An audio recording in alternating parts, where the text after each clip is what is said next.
हाय दोस्तों। आपका मेरे यूट्यूब चैनल पे स्वागत है। अभी जैसा कि आप देख पा रहे हैं कि अभी मैं आपका जो ज्योग्राफी एल्टीग्रेड के लिए चल रहा था, ज्योग्राफी एल्टीग्रेड और यूजीसी नेट के लिए, दोनों के लिए मैं इस ज्योग्राफी आपको करा रहा हूँ अभी फिलहाल में। तो इसका मेरा कहने का ये मतलब था कि ये क्लास रोज होती है, एक एक सेट पेपर का रोज होता है। इसमें ज्योग्राफी जो है उसको मैं करवा रहा हूँ आपका, ठीक। तो अभी जो इतने सेट पेपर 6-7 अपलोड हुए हैं चैनल पे, या तो 4-5 उसमें से हो हुआ होगा, वो आपके सामने, ये जितना भी बाकी है ये आपके सामने। अब इसके बारी बारी से एक एक चैप्टर, एक एक क्वेश्चन पेपर हल कराते मैं चलूंगा। इस पर प्रैक्टिस करवाता हूँ आपका। बाकी अभी कॉन्सेप्ट की क्लास नहीं हो रही है, इसके बाद कॉन्सेप्ट की क्लास होगी जब आपका मेंस लेवल का क्वेश्चन आएगा 200 शब्दों और 150 शब्दों में लिखने वाला। वो भी मैं अपने इस चैनल के माध्यम से आपका पूरा कंप्लीट करवा दूंगा।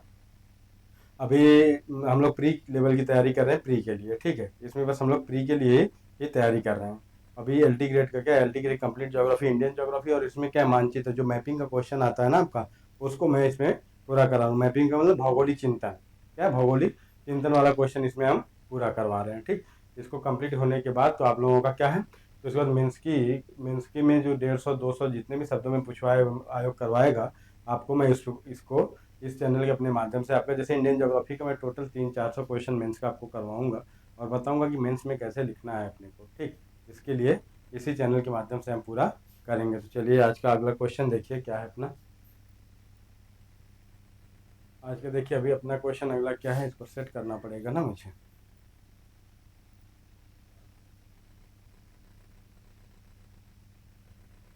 चलिए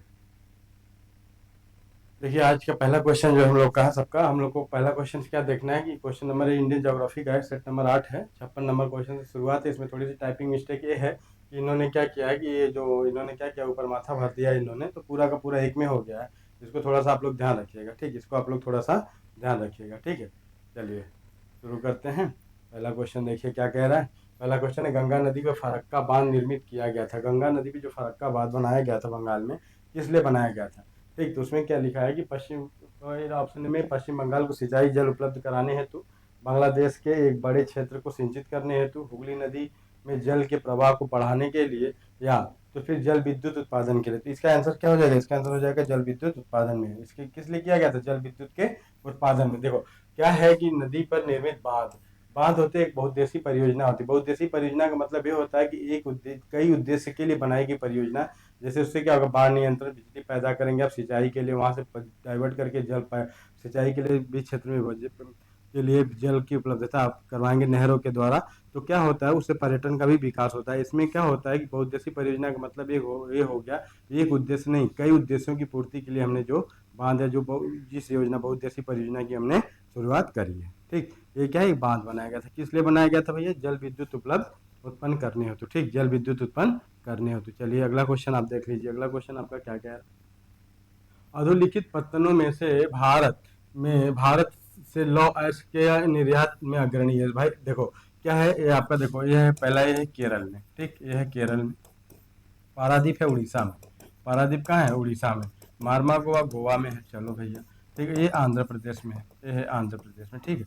ये आंध्र प्रदेश में। देखो ये जो तीन है, बी सी और डी, ये क्या है, ये आपके लौह निर्यात, लौह, लौह क्या है, ये लौह अयस्क का क्या करते हैं, निर्यात करते हैं। यहाँ से लौह अयस्क का यहाँ से क्या करता है, निर्यात किया जाता है, ये तीनों। लेकिन इन तीनों में सबसे सर्वाधिक विशाखापत्तनम से किया जाता है। सर्वाधिक कहाँ से किया जाता है, विशाखापत्तनम से लौह का निर्यात किया जाता है। इसलिए इसको इन्होंने यहाँ पे पूछा, इन्होंने यहाँ पे पूछा। अब पता है फरक्का बांध से जो नहर निकाली गई थी भागीरथी के माध्यम से, वो आपका 45,000 क्यूसेक क्यूसेक जल हुगली नदी में पहुंचाया जाता था, ठीक। इसके बाद हुगली नदी वर्ष भर जल से भरी रहती थी। हम कोलकाता, क्या इसमें भी एक कोलकाता का बंदरगाह जो था ना, इससे 10 मीटर की गहराई में चलने वाले जहाज कोलकाता बंदरगाह पे आके क्या होते थे, तक पहुंच जाते थे, ठीक। इसके लिए वो किया गया था। वो छोड़िए, वो क्वेश्चन जो हुआ तो हुआ। सेकंड नंबर पे आइए आप। सेकंड नंबर आपका क्या हुआ, सेकंड नंबर में क्वेश्चन में आपने देखा विशाखापट्टनम से सर्वाधिक लोग का निर्यात किया जाता, फिर नंबर दूसरे पे मारमा गोवा आता, फिर नंबर 3 पे क्या था, पारादीप। पारादीप कहाँ पे, आपको उड़ीसा का है, उड़ीसा का है, ठीक। तो कुछ ये कोचिंग केरल में। अगला क्वेश्चन देखिए आप। कह रहा है कि नाथुला दर्रा कहाँ है। नाथुला दर्रा भारत के किस राज्य में, यहाँ से पूछा नाथुला दर्रा भारत के किस राज्य में, तो भारत के सिक्किम राज्य में, ठीक। नाथुला सिक्किम में है क्या, ये नाथुला, नाथुला दर्रा क्या है, सिक्किम में, ठीक। और यहाँ एक और दर्रा है, यहाँ इसके साथ आप एक और जान ले, जलेपला, जलेपला दर्रा है, ठीक। और भूटान, यहाँ भूटान का कोई जिक्र नहीं। अरुणाचल प्रदेश में, दर्रा कौन सा भैया, अरुणाचल प्रदेश में दर्रा कौन सा है, बोमडीला। क्या है, बोमडीला। बोमडीला है कहाँ पे, अरुणाचल प्रदेश में। जम्मू और कश्मीर में, कई कई दर्रे हैं। काराकोरम, काराकोरम, ठीक ठीक, काराकोरम हो गया भैया। फिर क्या है, जोजिला है, बनिहाल है, जोजिला भी है, ठीक, और बनिहाल है, जोजिला है और बनिहाल है। ये चीजें आपने, इतनी चीजें देख ली होंगी, ठीक, इतनी चीजें आपने देख ली, इतनी चीजें देख ली। अब अगर सिक्किम रहता, मान लो एक सिक्किम में से हिमाचल, हिमाचल प्रदेश में भी दर्रे हैं, हिमाचल प्रदेश में भी कई दर्रे हैं। हिमाचल प्रदेश में सिपकीला है, बारालाचा है, क्या है, सिपकीला, फिर बारालाचा, बारालाचा।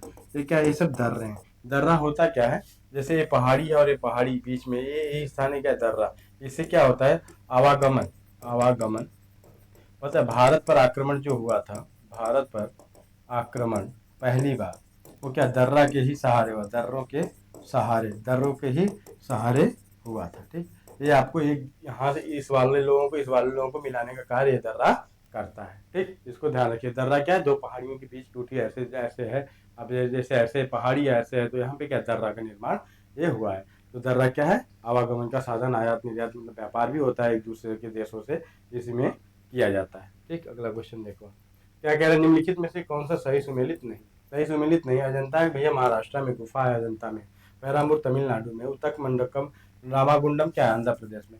और उकर उटक मंडकम ये कहाँ है, केरल में नहीं है, ये कहाँ पे आपका, आपके तमिलनाडु में। क्या है, तमिलनाडु। इसी को हम लोग ऊटी भी कहते हैं, इसी को हम लोग ऊटी कहते हैं। ये क्या, एक पर्यटन स्थल है, ये क्या, एक पर्यटन स्थल है, ठीक। ये क्या है, ये नीलगिरी पहाड़ी, क्या ये नीलगिरी पहाड़ी में स्थित है, नीलगिरी पहाड़ी में स्थित है। इसको आप ध्यान रखिएगा, ये कहाँ पे, नीलगिरी पहाड़ी में स्थित है। और यहाँ पे क्या है, ये प्रसिद्ध क्या है, एक प्रसिद्ध पर्यटन स्थल भी है, ठीक। ये कहाँ है, कोटक मंडकम। यही जो आपका सुमेलित नहीं, केरल ना होके ये कहाँ पे है, ये है आपका तमिलनाडु में। कहाँ पे है, तमिलनाडु में, ठीक। अगला क्वेश्चन आप देख सकते हो, निम्नलिखित में से किस, कौन सा सुमेलित नहीं। देखो, भील, भील भैया राजस्थान में भी पाई जाती है और एमपी में भी पाई जाती है, ठीक। इसको ध्यान रखना। फिर संथाल, झारखंड, बहुत बड़ा, झारखंड में संथालों ने विद्रोह किया था, आपको पता है, इसको बारे में, इसलिए इसको जानते रहिए। टोडा तमिलनाडु, नीलगिरी की पर्वत, नीलगिरी में रहती है, नीलगिरी पहाड़ी में पाई जाती है टोडा जनजाति। भोटिया जनजाति उत्तर प्रदेश में नहीं पाई जाती, भोटिया पाई जाती है आपके उत्तराखंड में। क्या है बात, भोटिया उत्तराखंड। 2009 से पहले, 2000 से, सन 2000 से पहले क्या था, जब उत्तराखंड का गठन नहीं हुआ था तो ये उत्तर प्रदेश का ही भाग था। लेकिन अब क्या है, ये उत्तराखंड में पाई जाती है। कहाँ पाई जाती हैं, उत्तराखंड, उत्तराखंड में पाई जाती है, ठीक। यही आपका सुमेलित नहीं है, ठीक। इतनी बातें ध्यान रखिएगा आप, इतनी बातें आपको ध्यान रखनी है। आगे देखो, वाराणसी को कन्याकुमारी से जोड़ने वाले द ग्रेट ट्रैंक राजपथ गुजरता है भैया, रायपुर से, हैदराबाद से, विजयवाड़ा से और चेन्नई से। देखो, ये हैदराबाद से गुजरता है, ठीक, ये हैदराबाद से गुजरता है। और ये क्या है, ये वाराणसी, मिर्जापुर, जबलपुर, ऐसे होते हुए आपका दक्षिण भारत में चला जाता है। कहाँ पे, हैदराबाद, हैदराबाद के बाद आगे जहाँ तक जाएगा, ठीक ठीक। लेकिन ये क्या है, ये वाराणसी के बाद यहाँ से ये गुजरता है, यहाँ से आगे गुंटी होता हुआ ये बेंगलोर तक चला जाता है। हैदराबाद, फिर क्या है, गुंटी, फिर गुंटी, गुंटी के बाद कहाँ है भैया, ये बेंगलोर तक, बेंगलोर तक, बेंगलोर तक चला जाता है, चला जाता है। इसको आप ध्यान रखिएगा। इसको ही हम लोग कहते हैं शेरशाह सूरी मार्ग, शेरशाह सूरी मार्ग, इसी को कहा जाता है, ठीक। बनारस में इसको विश्व सुंदरी रोड कहते हैं, बनारस में इसको विश्व सुंदरी रोड कहते हैं। बनारस में रामनगर से गुजरता है, ध्यान रखिएगा, ठीक। ऐसे ही गुजरता हुआ चला जाता है।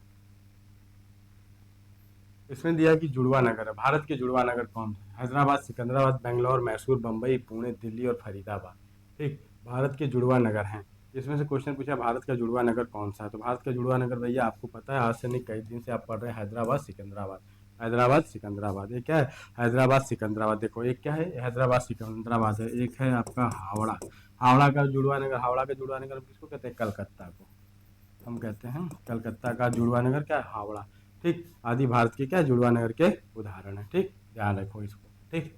अगला देखो, वर्ष 2001 की जनगणना के अनुसार सर्वाधिक जनघनत्व, यहाँ 2000 की जगह एक कर दीजिए, अब बिहार हो गया। पहले इसमें आंसर में क्या था, 2001 में पश्चिम बंगाल था, लेकिन अब क्या है, बिहार हो गया, बिहार हो गया जनघनत्व के मामले में, जनघनत्व के मामले में सर्वाधिक, सर्वाधिक कहाँ पे भैया, ये है आपका बिहार में। जनघनत्व होता क्या है, 1 किलोमीटर, क्या 1 किलोमीटर में रहने वाले लोगों की संख्या है। वैसे जितने 1 किलोमीटर के एरिया में इतनी कितनी घनी आबादी बसी है, इसी घनी आबादी को क्या कहते हैं हम? जनघनत्व कहते हैं। ठीक, इसी को हम कहते हैं जनघनत्व। ठीक है, इसको ध्यान रखिएगा आप, इसको ध्यान रखना है। आगे देखो, यहाँ फिर वही दिया है 2001 या 11 की जनगणना के अनुसार इसमें पूछा कितना है, तो ये प्रतिशत अभी कम हुआ है, 58 की जगह ये 52 या 54 हो गया है। ठीक, 2001 में 58% लोग थे, लेकिन 2011 में क्या हो गया, 54 या 52% लोग भारत में कृषि कार्य में लगे हुए हैं। इसको आप जरूर ध्यान रखोगे। ठीक है, आगे देखो आप क्या कह रहे हैं।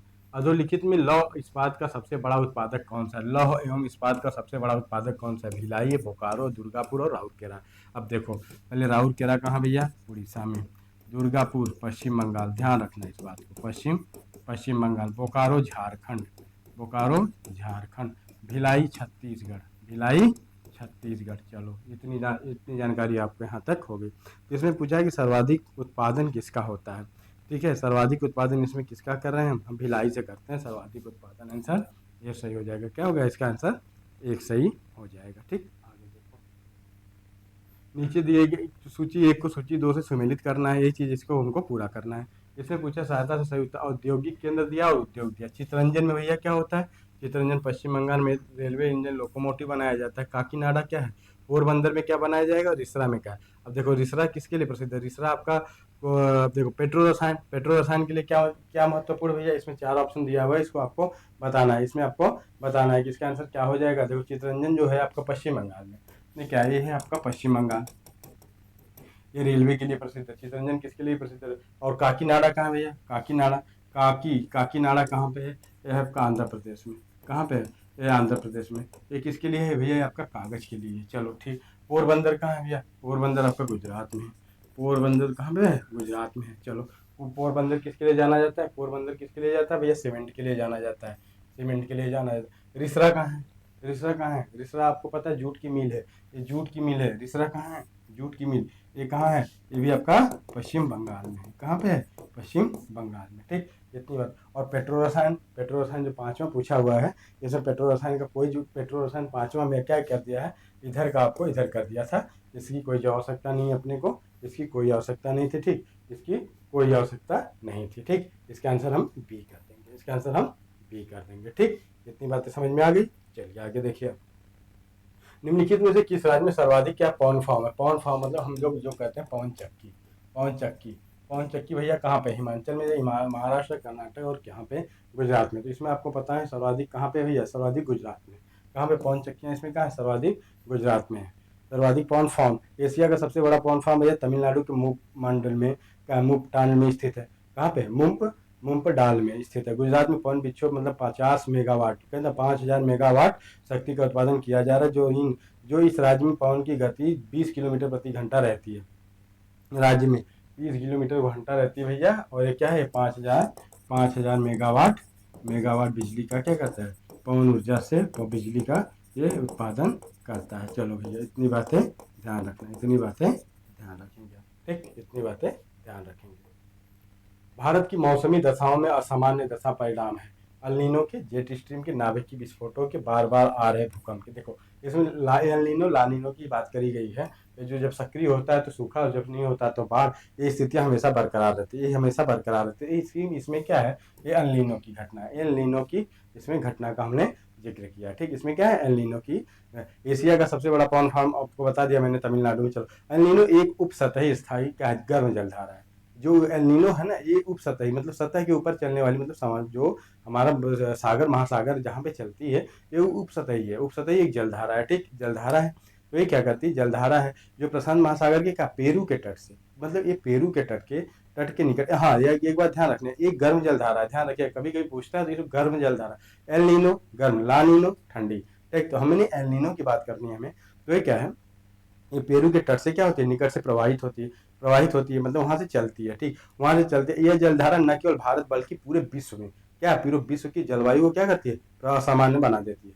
तो बनाने का कारण है जब वहाँ जहाँ पे ठंडी जलधारा वहाँ पे गर्म जलधारा जाएगी तो ऑटोमेटिक सारा डिस्टर्बेंस हो जाता है, वहाँ पे वायुदाब और का सबका अंतर बन जाता है। तो इससे क्या होता है कि आसपास की हवाएं जो उधर जा रही थी, अब वायुदाब कम होगा तो नीचे से हवाएं ऊपर उठती हैं, तो उनको भी जगह भरने के लिए तो अपना स्थान छोड़ के हवाएं अपनी इस तरफ चली जाती हैं। तो क्या होता है, इससे सारी मौसमी दशाएं क्या होती है, असामान्य तौर पर क्या होती हैं, सब सब इधर उधर बिखरी हुई रहती हैं। सीधी सी बात सुनो, इसको आप ध्यान रखें। और भारतीय मानसून पर इस जलधारा का प्रतिकूल प्रभाव अवश्य पड़ता है, प्रतिकूल प्रभाव अवश्य पड़ता है। तो इसमें हमको क्या बताना है, एल नीनो। एल नीनो कहाँ चलती है, प्रशांत महासागर के पेरू के तट पे चलती है गर्म जलधारा। इसको आप ध्यान रखना, इसी को आप ध्यान रखना, ठीक, इसको आप ध्यान रखिएगा। इसमें क्या भैया, मौसमी घटना में आपका एल नीनो। पाठभूमि पाई जाती है, पाठभूमि अभी हमने शायद पिछली क्लास में पाठभूमि की चर्चा काफी हुई थी हम लोग की। पाठभूमि, पाठभूमि भैया पता है आपको कहाँ पाई, छोटा नागपुर पठार वाला जो इलाका है ना, छोटा नागपुर पठार यानी ये झारखंड वाला इलाका था, ये झारखंड इलाका में है। विदर्भ भैया महाराष्ट्र वाला है, जो भी अलग राज्य की मांग कर रहे हैं। दंडकारण्य कहाँ भैया, ये छत्तीसगढ़ में है, ये छत्तीसगढ़ में है, ठीक।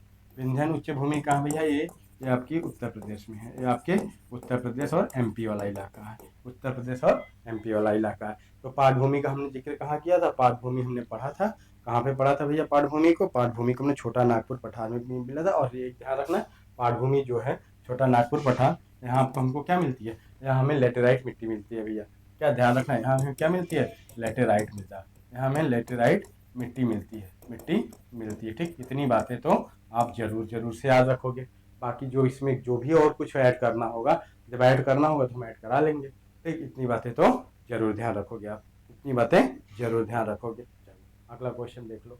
अगला क्वेश्चन, निम्नलिखित में से किसका सुमेल नहीं है, मतलब कौन सुमेलित नहीं पूछा है यहाँ पे, सुमेलित नहीं है, गंगा गोमुख से निकलती है, चलो अच्छा ठीक है भैया। कृष्णा महाबलेश्वर, लूनी माउंट आबू से, नर्मदा अमरकंटक गोल से, ठीक। इसमें पूछा हुआ क्वेश्चन है जो इसमें से सुमेलित कौन सा नहीं है, इसमें कौन सा सुमेलित नहीं है, जो अरावली पर्वत से निकलती है ना, ये अरावली पर्वत से निकलती है, क्या लूनी, लूनी माउंट आबू से नहीं निकलती, ये क्या निकलती है, वैसी पर्वत की सबसे आपके अरावली से निकलती है, कहाँ से निकलती है, ये अरावली से निकलती है, ठीक। अब देखो गोमुख उत्तराखंड में है, उत्तराखंड में है, ठीक, इसको ध्यान रखें।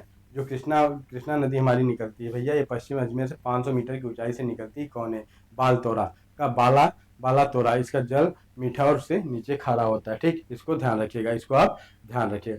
कृष्णा नदी महाबलेश्वर की पहाड़ी से निकलती है, नर्मदा आपके एमपी में, नर्मदा एमपी से निकलती है, अमरकंटक से, एमपी में है, एमपी अमरकंटक से आंध्र प्रदेश। लूनी क्या है, लूनी माउंट आबू से न निकलकर अरावली के पर्वत से निकलती है, पर्वत से निकलती है, ध्यान रखना इसको। अभी बालतोरा नामक स्थान से इसका जल मीठा हो जाता है, इसका जल मीठा हो जाता है। ये राजस्थान में, ये क्या है, लूनी वाला स्थान, ये आपका राजस्थान।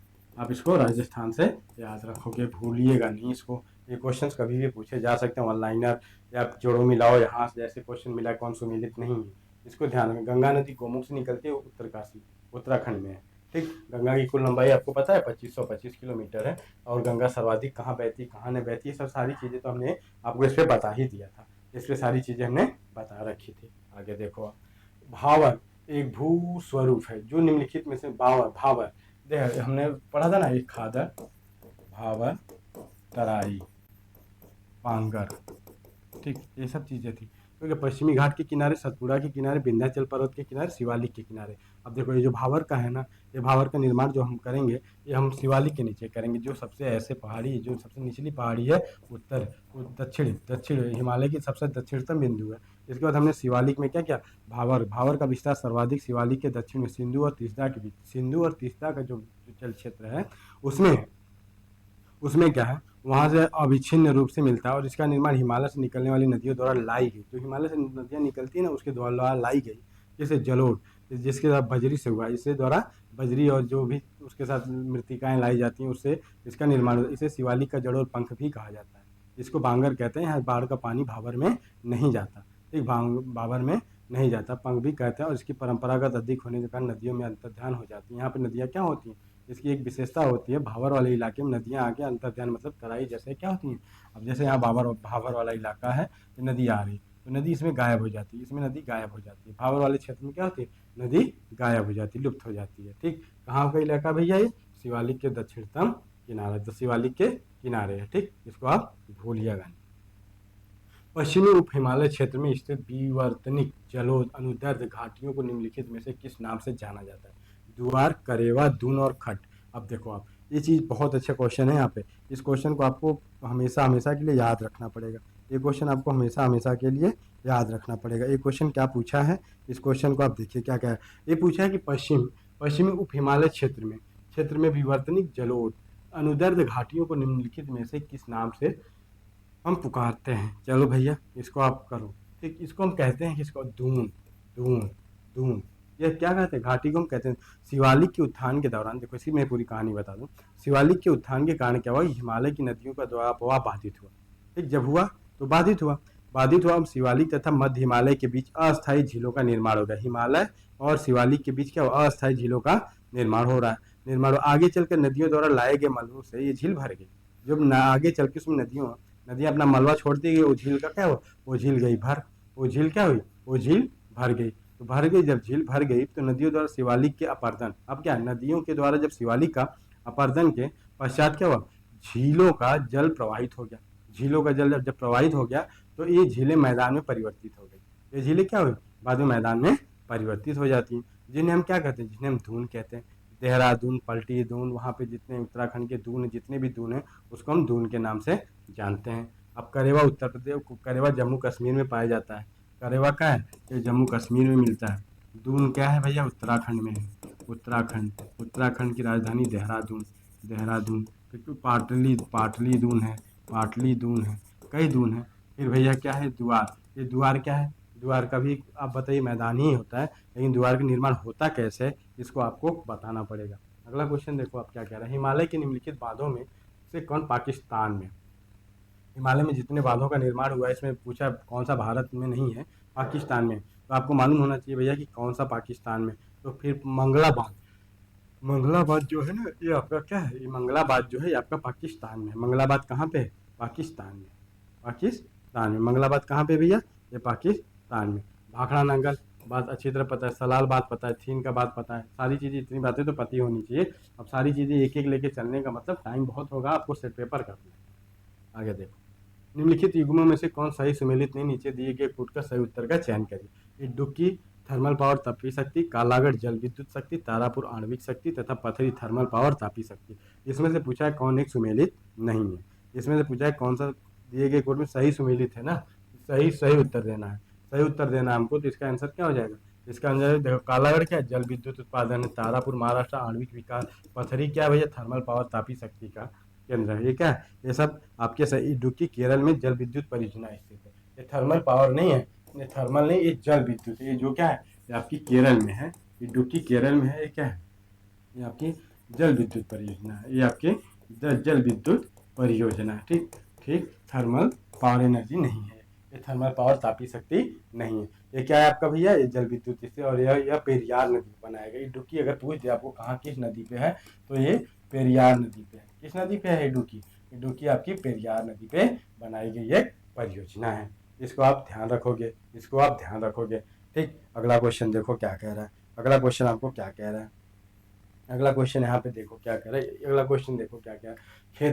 खेतड़ी, कोलार, सिंदरी और झरिया कालांतर निम्नलिखित में से किससे संबंधित? चलो भैया देखो, खेतड़ी तांबा से संबंधित है। अब देखो क्या है, अब देखो मैं बता रहा हूँ। खेतड़ी होता है, खेतड़ी ठीक है, कोई बात नहीं। खेतड़ी राजस्थान में है, तांबा है। ठीक, ये तांबा हो गया। चलो, सोना आपका कहाँ पे भैया? सोना आपका पड़ जाएगा कर्नाटक कोलार की खान में। क्या है? कोलार की खान है। चलो ठीक। सिंदरी क्या है? सिंदरी आपका जो है, ये सिंदरी आपकी खाद के लिए, उर्वरक के लिए, ये तमिलनाडु में क्षेत्र वाले इलाके में पाए जाएंगे। और क्या है? झरिया बोकारो। झरिया क्या है? ये कोयला क्षेत्र है, छत्तीसगढ़ का, झारखंड का। ठीक, तो आपका आंसर यहाँ पे एक सही हो गया। आंसर आपका क्या हुआ? ये सही हो गया। अच्छी तरीके से आपको इतनी बातें पता होना चाहिए, इतनी बातें आपको अच्छी तरह से आनी भी चाहिए। आनी नहीं चाहिए, हमेशा करते रहिए, आपको बहुत काम आने वाली है चीज़। अब देखो क्या है, अब देखो खेतड़ी राजस्थान, कोलार की खान जो होता है, कोलार हट्टी खान कर्नाटक में हो गया। सिंदरी आपके झारखंड में हो गया। सॉरी, सिंदरी कहाँ है? झारखंड में है। मैं इसमें कंफ्यूजन था। सिंदरी झारखंड में और झरिया कहाँ पे है? ये भी झारखंड में। ये क्या है? कोयला का उत्पादन यहाँ पे किया जाता है। इतनी बातें आपको अच्छी तरीके से समझ में आ जानी चाहिए। अगला क्वेश्चन देखो क्या कह रहा है। निम्न राज्यों में से समुद्री जैविक उत्पादन हेतु अधिकतम संभावित क्षेत्र कहाँ है भैया।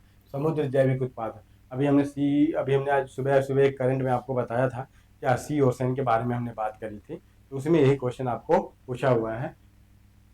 निम्न राज्यों में से समुद्री जैविक उत्पादन हेतु अधिकतम संभावित क्षेत्र कहाँ पे। आंध्र प्रदेश, तमिलनाडु, पश्चिम बंगाल और गुजरात में भैया कहाँ पे है। ये क्वेश्चन आपसे पूछा हुआ कि कहाँ पे अधिकतम संभावित क्षेत्र है, तो इसमें क्या है भैया, आंध्र प्रदेश में ही है। क्या है, आंध्र प्रदेश में है। क्या सर्वाधिक, आंध्र में है, आंध्र प्रदेश में, आंध्र प्रदेश में। इसको आप ध्यान रखोगे, इसको आप ध्यान रखोगे। अगला क्वेश्चन देखो क्या कह रहा है। सूची 1 के सूची 2 को सही उत्तर का चयन करना है, अपने को सही उत्तर मिलाना है। कृषि का उत्पादन दिया है और उसको हमको मिलान करनी है। चलो, गन्ना, पहले तंबाकू का उत्पादन पूछा है। तंबाकू सर्वाधिक कहाँ उत्पादित होता है भैया। तंबाकू सर्वाधिक राजमुंदरी आंध्रा का था, वहाँ पे इसका शोध संस्थान है। गन्ना, गन्ना उत्तर प्रदेश बना देंगे। मक्का को कहाँ बनाएंगे। चना, चना पहले मध्य प्रदेश को बनाइए। दालें सर्वाधिक मध्य प्रदेश में उत्पादन होती हैं। मक्का और चना, मटर, सोयाबीन, ये सब के उत्पादन में क्या है, एमपी सर्वाधिक है। मक्का का उत्पादन कहाँ होता है, मक्का का उत्पादन होता है आपका कर्नाटक में। मक्का का उत्पादन कर्नाटक में होता है। मक्का का उत्पादन कहाँ होता है, कर्नाटक में होता है। इसको आप ध्यान रखोगे, इसको आप ध्यान रखोगे, ठीक, इसको आप ध्यान रखोगे। चलो, आपको इसका आंसर क्या हो जाएगा, 77 का आंसर अगर देखना पड़ेगा तो 77 का आंसर आप क्या मार दोगे, आप मारोगे बी। बी, इसको कभी मत भूलना। यहाँ पे तंबाकू का राजमुंदरी, राजमुंदरी में तंबाकू का शोध संस्थान है कोई। गन्ना, गन्ना उत्तर प्रदेश में है। मक्का कहाँ, कर्नाटक में। चना कहाँ पे है, एमपी में। चना कहाँ पे है, एमपी में, एमपी में। ठीक, इतनी बातें तो आपको समझ में आ गई होंगी। आगे देखो क्या कह रहे हैं। सुंदरबन वन पाए जाते हैं। सुंदरबन का डेल्टा है, सुंदरबन पाए जाते हैं। सुंदरबन कहाँ पे पाए जाते हैं सर्वाधिक, इसकी बात यहाँ पे कश्मीर में, केरल में, अरुणाचल प्रदेश में या पश्चिम बंगाल में। सुंदरबन कहाँ मिलेंगे भैया, सुंदरबन मिल जाएंगे आपके पश्चिम बंगाल।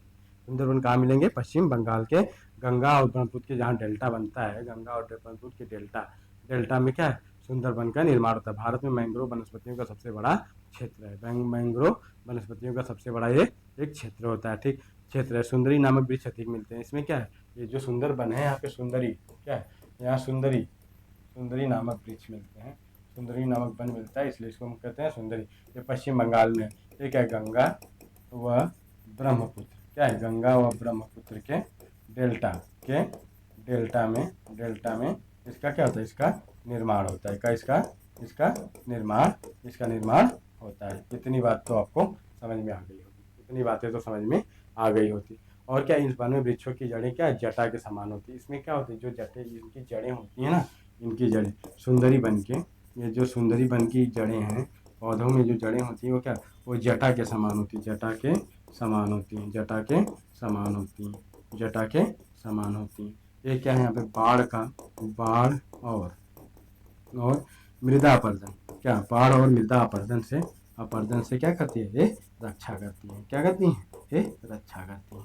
इतनी बात आपको समझ में आ गई होगी, इतनी बात आपको समझ में अच्छी तरीके से आ गई होगी। आगे देखो आप, निम्नलिखित कथनों पर विचार कीजिए और नीचे दिए गए कूट का सही उच्चारण करें। भारत में उच्च गहनता की भूकंपी में खड़ा, देखो ये क्या, उच्च गहनता के बारे में इसमें पूछा हुआ है। उच्च गहनता, भारत में उच्च गहनता की भूकंपी मेखला और हिमालय प्रदेश में स्थित है। क्या है, मेखला, ये मेखला लिखा हुआ है, हिमालय प्रदेश में स्थित है। ठीक, हिमालय प्रदेश में अनुदैर्ध्य उत्क्रमण इस मेखलाएं हैं। ऊर्ध्वाधर क्या है, ये मेखलाएं हैं।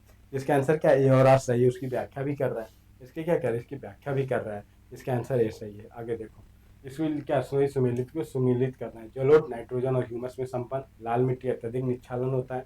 लेटेराइट पोटास और जैव पदार्थों में संपन्न होती है। काली मृदा लोहे में विपन्न होती है, लोहे में सफल होती है भैया, ये कम नहीं होती। इसमें क्या है, देखो इसमें क्या है, जो सही सुमेलित है। तो क्या, लाल मृदा जो है, लाल मिट्टी अत्यधिक निच्छालन होता है। लाल मृदा का क्या होता है, अत्यधिक निच्छालन और अपर्दन, और निच्छालन नीचे चली जाती है और ऊपर मिट्टियाँ बैठी रहती हैं। इसमें क्या है, जलोढ़ मृदा में क्या है, जलोढ़ मृदा में क्या है कि नाइट्रोजन, फास्फोरस और ह्यूमस की क्या होती है, कमी होती है। वहाँ पे कमी होती है, यहाँ पे लिखा है संपन्न होती है। अगर यहाँ पे लिखता है कमी होती है तो आपका आंसर ए सही हो जाता। ये आंसर आपका क्या होता है, आपका आंसर ए सही होता। ठीक, और लाल मृदा में क्या, अधिक निच्छालन होता है। लेटेराइट मृदा में क्या भैया, पोटास और जैव पदार्थ संपन्न होते हैं। यहाँ लिखा पोटास और जैव पदार्थों में क्या होती है, संपन्नता होती है। लेटेराइट मृदा में क्या है, पोटास, नाइट्रोजन और जैव, अरे इसमें कमी होती है। इसमें नाइट्रोजन, पोटास, इन लोगों की क्या होती है, इन लोगों की इसमें क्या होती है, कमी होती है। क्या होती है? इन लोगों की कमी होती है। ठीक, आगे देखो। और काली मृदा में लौह की गहनता, लौह ज़्यादा होता है, लौह में विपन नहीं तो लौह की अधिकता होती है। क्या है? लोहा की क्या है? लोहा की अधिकता होती है। क्या होती है? लोहा की अधिकता होती है। ठीक, क्या होती है? लोहे की अधिकता होती है। इसको आप ध्यान रखोगे। इसका आंसर आपका बी सही है। इसका आंसर आपका बी सही है। ठीक, आगे देखो। क्या थानथवेट जो एक जलवायु वैज्ञानिक थे, उन्होंने क्या किस प्रकार के गंगा मैदान पर फैला हुआ, गंगा का मैदान में किस प्रकार की जलवायु है, आपने उसको पढ़ा था। CAG, ये क्या है? ये गंगा का है। ये CAG क्या है? गंगा मैदान है। कौन बताया था इसको? एक दूसरे वैज्ञानिक जो थे, उसको बताइएगा आप कौन थे, वो बताए थे। तो इसमें गंगा के मैदान में थानथवेट ने किसको बताया? इसमें बताया CBW को, CA-W। इसका मतलब थानवेट जो है गंगा के मैदान के उत्तरी भाग, हमने गंगा के उत्तरी भाग के मैदान की बात करी है। और दक्षिणी भाग में भी क्या है? CAW होगा। गंगा का उत्तरी भाग CA है, ठीक, और जो दक्षिणी भाग है हमारा वो अरे ये क्या है? इसमें जो हम पहला आंसर होगा इसका CBW होगा, सॉरी CBW होगा इसका। और जो दक्षिणतम है, जो दक्षिणतम भाग है गंगा का, अगर दक्षिणतम गंगा का जो भाग है ना, तो वो क्या होगा? आपका हो जाएगा CA और W हो जाएगा। और क्या है? गंगा का उत्तरी भाग, गंगा का जो उत्तरी भाग है, तो गंगा का जो उत्तरी भाग है, ये आपका क्या है? CBW है। ठीक, CBW है। आप इसको अच्छे से याद रखोगे। चलो,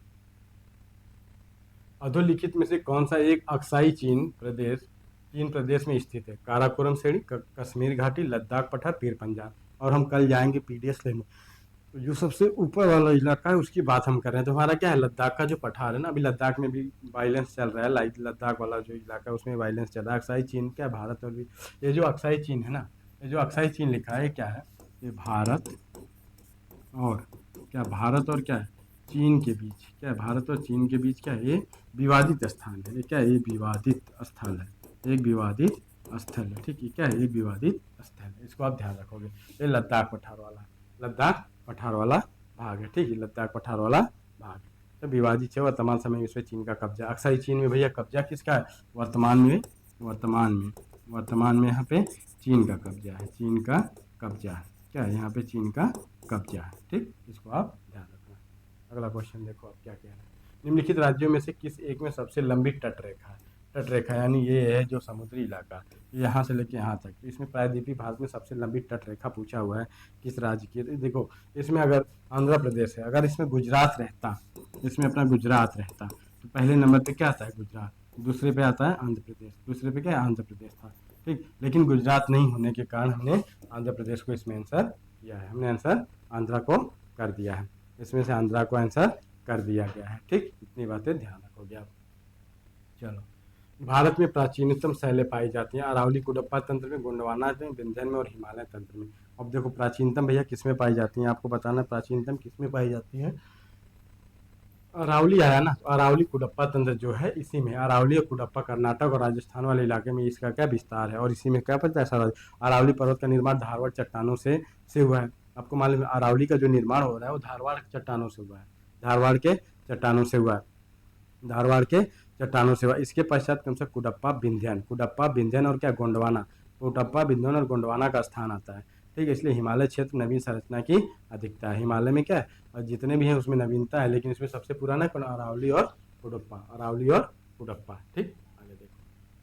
भारत में ग्रामीण अधिवासों में निम्नलिखित ज्यामितीय प्रारूप में कौन सबसे अधिक सामान्य? ग्रामीण भारत में जो ग्रामीण लोग हैं उसमें जो अधिवास मतलब जिसका घर कैसा बना रहता है, ग्रामीणों का आवास कैसा बना रहता है, इसमें अधिकता कैसे कैसे उसको पूछा। तो ये क्या भैया? आयताकार होते हैं। क्या होते हैं? आयताकार होते हैं। आयताकार मतलब ऐसे घर बसे होते हैं, इनका रहने का ढंग ऐसे होता है, ऐसे ऐसे घर बने होते हैं। ठीक, इसको आप ध्यान रखना। ठीक, चलो आगे।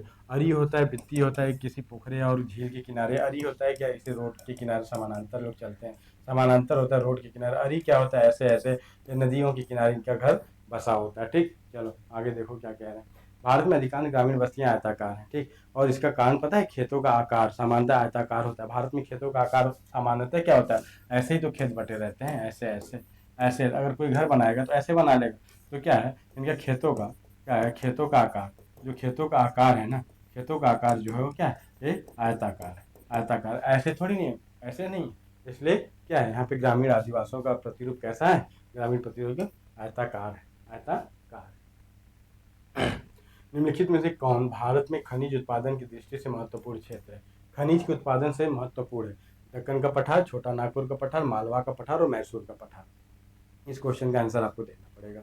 इसका आंसर देना पड़ेगा तो आप क्या करेंगे, सीधे सीधे आंख बंद करो और छोटा नागपुर का पठार आंसर करो, छोटा नागपुर का पठार आंसर करो। अब छोड़िए, इसमें छोटा नागपुर के पठार में आंसर में हम क्या बताएंगे आपको भैया, देखो इसमें कोयला मिलता है, लौह अयस्क मिलता है और बॉक्साइट, अभ्रक, तांबा, मैग्नीज, क्रोमाइट, चूना पत्थर इत्यादि सभी मात्राएं में, अधिकतम मात्रा में सब पाए जाते हैं। सब अधिकतम मात्रा में क्या है, ये पाए जाते हैं। ठीक, इतनी बातें आपको ध्यान रखनी है, इतनी बातें ध्यान रखनी है। इसका आंसर क्या हो गया, इसका आंसर हो गया आपका छोटा नागपुर का पठार। इसका आंसर क्या हो गया, छोटा नागपुर का पठार। अगला क्वेश्चन देखो क्या कह रहा है, भूगोल क्षेत्रीय अंतःक्रिया का अध्ययन है। भूगोल की यह परिभाषा प्रस्तुत की थी। अब भैया भूगोल क्या है, क्षेत्रीय अंतःक्रिया। अब जैसे ये इलाका है और इसके क्षेत्रीय इलाकों का सबका क्या अंतःक्रिया का अध्ययन भूगोल में हम करते हैं। वहाँ के पर्वत, पठार, नदियाँ और अधिवास हर चीज़ के बारे में हम जानने की कोशिश करते हैं। तो इसका कौन कौन था, ई उलमैन थे, ई उलमैन थे, 3 उलमैन ने ई उलमैन थे। ठीक, अगला क्वेश्चन देखो, मानव पृथ्वी की उपज है, यह कथन किसका, मानव पृथ्वी की एक उपज है, कथन किसका है भैया, सैंपल का था, इसी सैंपल थी, इसी सैंपल थी, इसी सैंपल थी कहाँ की, सैंपल संभववाद की क्या थी, कट्टर समर्थक थी। जो ये सैंपल थी ना, ये कट्टरवाद की समर्थक थी। अपनी भूगोल की पुस्तक में इन्होंने भौगोलिक वातावरण का प्रभाव, भौगोलिक वातावरण का प्रभाव इन्होंने लिखा था। इन्होंने एक पुस्तक लिखी, भौगोलिक वातावरण का प्रभाव। ठीक, और कब आरंभ में इन्होंने इस पंक्ति से किया कि मानव पृथ्वी तल की उपज है। मानव क्या, पृथ्वी तल की उपज है, पृथ्वी की का उपज कौन सा है, मानव है, ये तल की उपज है। पृथ्वी ने उसे समस्याएं दी हैं, मतलब हमको पृथ्वी क्या की समस्याएं दी हैं, उस समस्या को क्या है, हमें समस्याएं दी हैं, तो साथ ही उसके बाद हल भी बतला दिया। जो हमको समस्याएं पृथ्वी द्वारा मिलती हैं उसको हल भी करने का तरीका पृथ्वी द्वारा हमें सजेस्ट यानी बता दिया गया, हमें बता दिया गया। सैंपल ने प्राकृतिक वातावरण पर का नियंत्रण, मतलब प्राकृतिक वातावरण का नियंत्रण क्या, भोजन, वस्त्र, मकान, आर्थिक उद्योग पर नहीं बल्कि मानव की भावनाओं, विचारों एवं क्या धार्मिक विश्वासों पर बतलाया। कहाँ पे कौन लोग रहते हैं, कैसे रहना है, क्या नहीं है, पृथ्वी एक उनको क्या करती है, उनको एक उपलब्ध करा देती है। फिर वो अपनी संभावना और संभववाद के के उसमें क्या करते हैं लोग, अपने को डेवलप करते हैं, अपने को उसमें क्या करते हैं, उसमें अपने को लोग उस हिसाब से एडजस्ट करते हैं। ठीक, उस हिसाब से एडजस्ट करके वहाँ पे अपने रहने योग्य बनाते हैं उसको, कि कैसे मुझे इस वातावरण में सर्वाइव करना है। उस अनुसार ये सारी चीज़ें संभववाद में बताएगी। पृथ्वी मानव की उपज है, क्या है, मानव पृथ्वी की उपज है। तो ये कौन का है भैया, ये कहिए इसी सैंपल, इसी सैंपल, इसको ध्यान रखना। निम्नलिखित में से किसको मानव भूगोल का जनक कहा जाता है, मानव भूगोल का जनक किसको कहा जाता है, हम्बोल्ट, रिटर, रैडजेल और हेटनर। अब बताओ मानव भूगोल का जनक किसे कहते हैं, हम मानव भूगोल का जनक किसको कहते हैं, मानव भूगोल का जनक कहते हैं रैडजेल को। किसको कहते हैं, रैडजेल को। रैडजेल क्या है, एक जर्मन भूगोलवेत्ता थे। रैडजेल कहाँ के थे, जर्मन के भूगोलवेत्ता थे।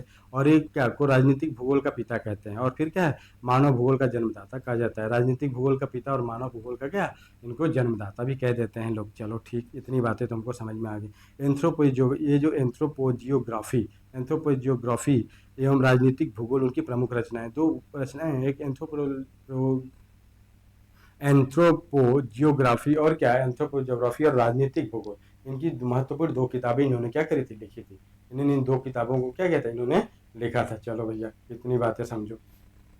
वे डार्विन के सिद्धांत से काफी प्रभावित थे, डार्विन के सिद्धांत से काफी प्रभावित थे। उन्होंने विकासवाद के सिद्धांत में मानव समाज का पर भी लागू किया था। उन्होंने विकासवाद का सिद्धांत जो है मानव समाज पे भी लागू किया।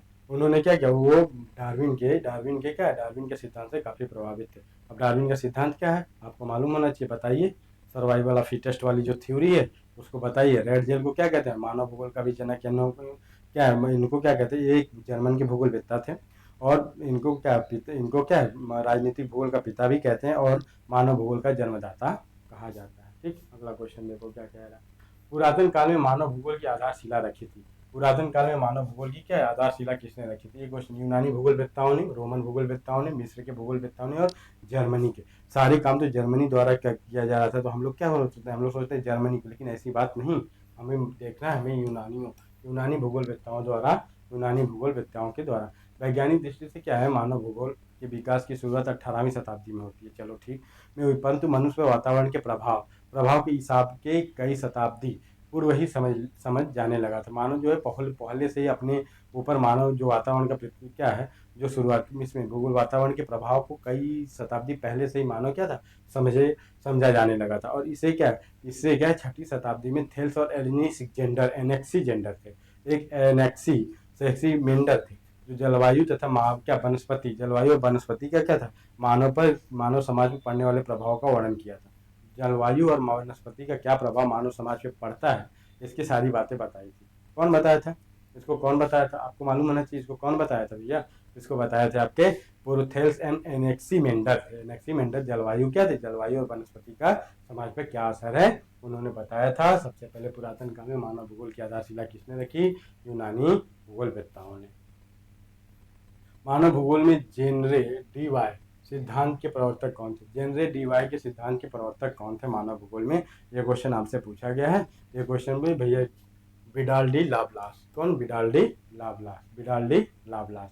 ठीक, मानव भूगोल में जेनरे डी वाई सिद्धांत की संकल्पना को ब्लास द्वारा दिया गया था। ठीक, ब्लास के अनुसार प्रकृति मानव अधिवास के लिए सीमाएं और संभावनाएं तय करती है। प्रकृति क्या मानव के लिए संभावनाएं और सीमाएं तय करती है। ठीक, यही संभावनाएं प्रस्तुत करती है, और परंतु मनुष्य इससे जिस प्रकार समायोजन स्थापित करता है वह जेनेटिक वाई यानी परंपरागत जीवन पद्धति पर निर्भर है, जो तय करती है। फिर उसके बाद मनुष्य इसके ऊपर अपना कैसे इसको करता है उसके बारे में इसमें चर्चा में बताया जाता है। इसमें उन्होंने बताया जेनेटिक वाई परंपरागत जीवन पद्धति,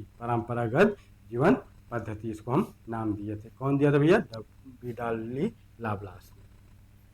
रुको और जाओ निश्चयवाद की संकल्पना किसने प्रस्तुत की? भैया रुको और जाओ का निश्चयवाद की संकल्पना किसने प्रस्तुत की थी? इसको प्रस्तुत किया था टेलर महोदय ने। इसको क्या कहते हैं? टेलर जो थे क्या, ये रुको और जाओ की संकल्पनाओं का प्रतिपादन टेलर के द्वारा किया है। ग्रिफिथ टेलर जो थे ना, ये जो ग्रिफिथ टेलर थे, ये नव निश्चयवाद और वैज्ञानिक निश्चयवाद के नाम से भी जाना जाता है।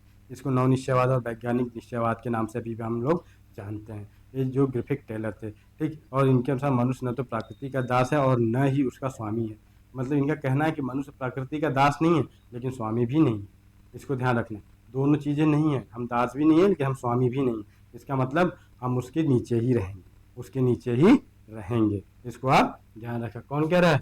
रेड टेलर महोदय द्वारा, ग्रिफिथ टेलर के द्वारा। इसको नवनियतिवाद इसको क्या कहते हैं? इसको और कहते हैं नव निश्चयवाद और वैज्ञानिक निश्चयवाद, दोनों कहा जाता है। नव निश्चयवाद और वैज्ञानिक निश्चयवाद दोनों इसको हम लोग कहते हैं। अगला देखो, संभववाद की संकल्पना भूगोल के किस स्कूल के साथ संबंध है? संभववाद भैया, संभववाद किससे संबंधित है? तो हमको मालूम है संभववाद जो है फ्रेंच स्कूल से संबंधित है, फ्रांस से। ठीक, तो इसमें क्या है, संभववाद में क्या है, संभववाद की संकल्पना का जन्म कहाँ हुआ था भैया? फ्रांस में। फ्रांस वाले जितने भी भूगोलवेत्ता थे वो संभववाद को मानते थे, अतः इसे भूगोल की फ्रांसीसी विचारधारा भी हम कह देते हैं, क्योंकि फ्रांस से संबंधित था तो इसको फ्रांसीसी विचारधारा ऑलरेडी कह सकते हैं। इसकी बातें आपको ध्यान रखना है, इसको हमको ध्यान रखना है। और विचारधारा ऐसे विडाल डी लाप्लास, ठीक, देखो कौन कौन थे? विडाल डी लाप्लास, फैब्रे थे, इसमें बुन्स थे, ईसा बोमेन थे, कार्ल सावर थे। कौन कौन था? अब देखो कौन कौन था भैया इसमें कौन कौन सा था? इसमें देखिए विडाल डी लाप्लास थे, फैब्रे थे, बुन्स थे, और कौन थे? ईसा बोमेन थे, और कौन थे? कार्ल सावर थे। आदि लोग क्या थे? इस विचारधारा के समर्थक थे। संभववाद का प्रयोग सर्वप्रथम फैब्रे द्वारा किया गया था। अगर क्वेश्चन पूछ दिएगा संभववाद का प्रयोग सर्वप्रथम किसके द्वारा किया गया? किसके द्वारा किया गया? तो आप कहेंगे फैब्रे के द्वारा। किसके द्वारा? फैब्रे के द्वारा किया गया। ठीक, फैब्रे के द्वारा किया गया। इतनी बात जरूर ध्यान रखोगे, इतनी बातें जरूर ध्यान आप रखेंगे, इसमें कोई नई बात नहीं। चलो अगला क्वेश्चन देखो क्या कह रहे हैं। Perspective on the nature of geography के लेखक कौन? Perspective on the nature geography के लेखक कौन? ए हेटनर, आर हार्टसॉन और पी हैगेट और ई हंटिंगटन। ये क्वेश्चन आपसे पूछा हुआ है। ये इसमें कौन है? ई हंटिंगटन। कौन है? ई हंटिंगटन। ये क्या है? ई हंटिंगटन है। क्या? ई हंटिंगटन। ठीक, ई हंटिंगटन है। इसको आप क्या कहेंगे भैया? ई हंटिंगटन कहेंगे। ठीक, ई हंटिंगटन थे। इसकी रचना भूगोल क्या थे भैया? भूगोल के वैज्ञानिक थे। भूगोल क्या थे? ये किसके थे? ये अमेरिकन थे। ये अमेरिका के थे। ये अमेरिका से क्या थे, अमेरिका से संबंधित थे, अमेरिका से संबंधित थे। ठीक, अगला क्वेश्चन देखो। अधोलिखित में से कौन सा एक प्रक्षेप मानचित्र का पर शुद्ध आकृति एवं दिशा प्रदर्शित करता है? भैया इसमें कौन सा प्रक्षेप क्या है, शुद्ध मानचित्र और उसको प्रस्तुत करता है? तो इसको हम क्या लिखे, मार्केटर। क्या है, मार्केटर। मार्केटर क्या है भैया, मार्केटर प्रक्षेपण आकृति एवं दिशा, दिशा दोनों शुद्ध होती है, आकृति और दिशा दोनों की शुद्धता होती है। अतः इस प्रक्षेपण का प्रयोग क्या है, वायु, क्या है, वायु दिशा, महासागरीय धाराएं, वायु दिशा और क्या, महासागरीय धाराएं एवं परिवहन मार्गों को प्रदर्शित करने हेतु इसका प्रयोग हम करते हैं। मार्केटर का प्रयोग हम कैसे, इसमें दिशा शुद्ध होती है, इसमें दिशा शुद्ध होती है और पवन की दिशाएं भी शुद्ध होती हैं। ठीक, इसका प्रयोग हम लोग किसके लिए करते हैं भैया, इसका प्रयोग सर्वाधिक होता है किसके लिए, हम इसका प्रयोग करते हैं वायु दिशा, महासागरीय धाराएं और क्या, परिवहन मार्गों की प्रदर्शन करने के लिए इसका प्रयोग किया जाता है। आगे देखो, सूची 1 को सूची 2 से मिलाना है और उसको क्या, सही उत्तर का हमको चयन करना है। स्थलाकृति दिया, अच्छा वो दिया हुआ, उसमें आगे दिया हुआ कि कौन किससे संबंधित है। ठीक, पक्का कुआं ठीक बनाया हुआ है, इन्होंने कच्चा कुआं को ऐसे बनाया। ठीक, एक आकृति ये हो गई आपकी। कब्रगाह को क्या इन्होंने बना दिया, एकदम ऐसे बना दिया कब्रगाह। और किला को क्या बनाया इन्होंने, किला को ऐसे बनाया। एक फिगर दिया हुआ है, इसमें से पूछा हमको कि इसका सही चयन करना था, इसका हमको सही चयन करना था। इसका सही चयन करेंगे अगर आप, तो पहले नंबर पे पक्का कुआं जो है वो भैया एकदम ये आ जाएगा, पक्का कुआं आपका आ जाएगा। तो इसका आंसर आप क्या मारेंगे, इसका आंसर आप मारेंगे डी। ठीक, आप पक्का कुआं को क्या करेंगे, पक्का कुआं को पूरा भर देंगे। ठीक, फिर कच्चा कुआं को क्या करना है हमको कच्चा कुआं, जो हमारा कच्चा कुआं भैया वो खाली रहेगा, कच्चा कुआं क्या है, खाली रहेगा। जो हमारा कब्रगाह है वो कब्रगाह में 3 किले का निर्माण हम कर देंगे और क्या रे, कब्रगाह में इसको कर देंगे। और किला किसको कहेंगे, किला को चौकोर में हम बना देंगे, किला को हम चौकोर में बना देंगे।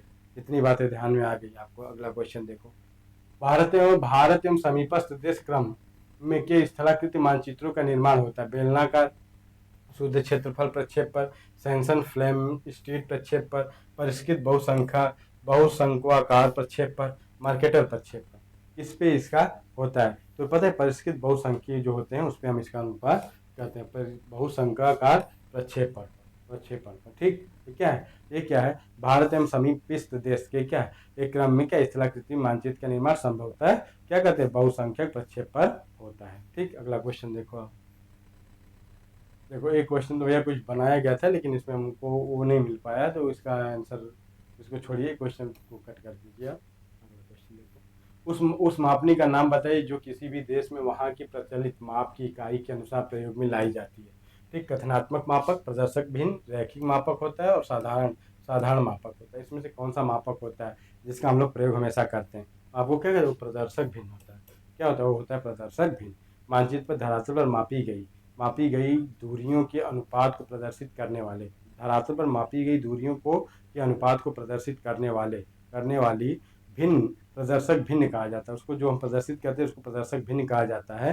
ठीक, और भिन्न के अंश और हर का समान इकाई में होते हैं। ठीक, इसको समान इकाई में कहते हैं। ठीक, यही चीज इसको हमको बताना था। अगला क्वेश्चन देखो, किसी स्थान विशेष के औसत मासिक ताप और वर्षा की दशाओं को दर्शाने हेतु 12 भुजाओं वाले चित्र को कहते हैं। जिसको हम दर्शाते हैं उसको हम लोग क्या कहते हैं, उसको हम लोग कहते हैं हीदर ग्राफ। क्या कहते हैं, हीदर ग्राफ। इसमें क्या होता है, इसमें तापमान व क्या होती है, वर्षा की दशाएं, वर्षा की दशाओं का क्या, दशाओं को दर्शाने हेतु क्या होती है, दर्शाने हेतु 12 भुजा होती है। इसमें 12 भुजाएं होती, ठीक होती हैं। ठीक, यही होता है।